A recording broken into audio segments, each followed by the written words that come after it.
عشان مركفون السلام عليكم ورحمة الله وبركاته.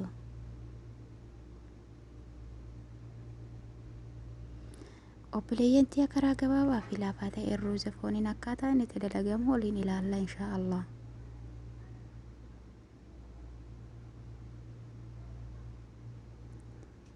ruuza dalagachuuf wantoonni nu barbaachisan foon,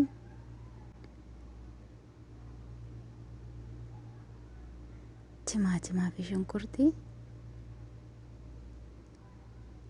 ciccirreega qopheeffanna bifa kana. kunis waan isa mi'eessu maajoo haa shunkurtii dursinee girfaa fudii fi waraqa heenii itti goone booda shunkurtii itti goone jirran timaatimii itti goona hunda isaatu eega waliin geenne booda daqiiqaa muraasa booda maajoo timaatima itti dabalanna.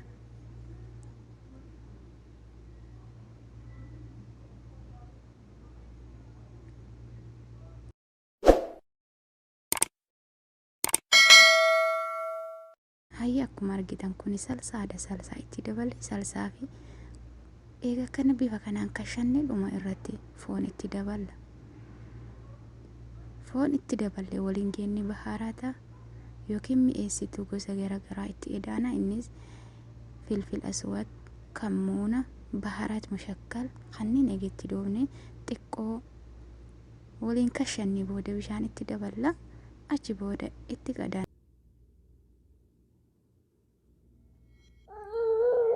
jechuudha.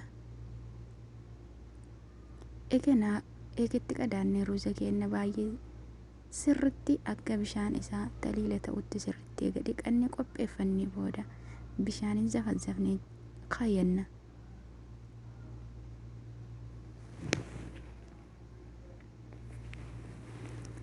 bifa kanaan ruuzii keenya dhiqnee eega qopheessineen booda sirritti dhiqamuu qaba ruuzni jechuudha. yeroo hedduu bishaan isaa jijjiirame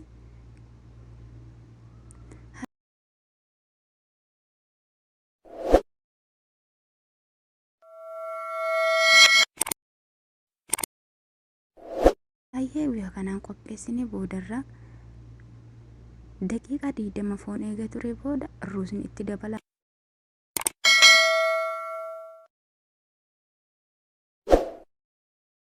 amma ruuza itti dabalee eega geessee ruuzni bilchaatee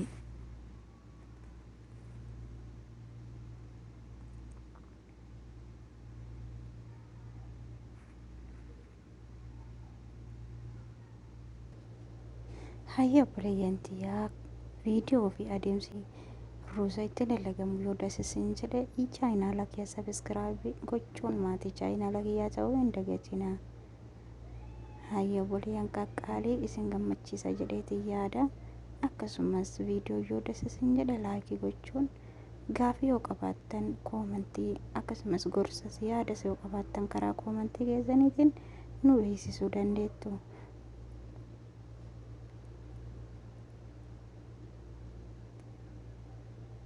hayya hagam waan biraatii walitti deebinutti turtii gaarii.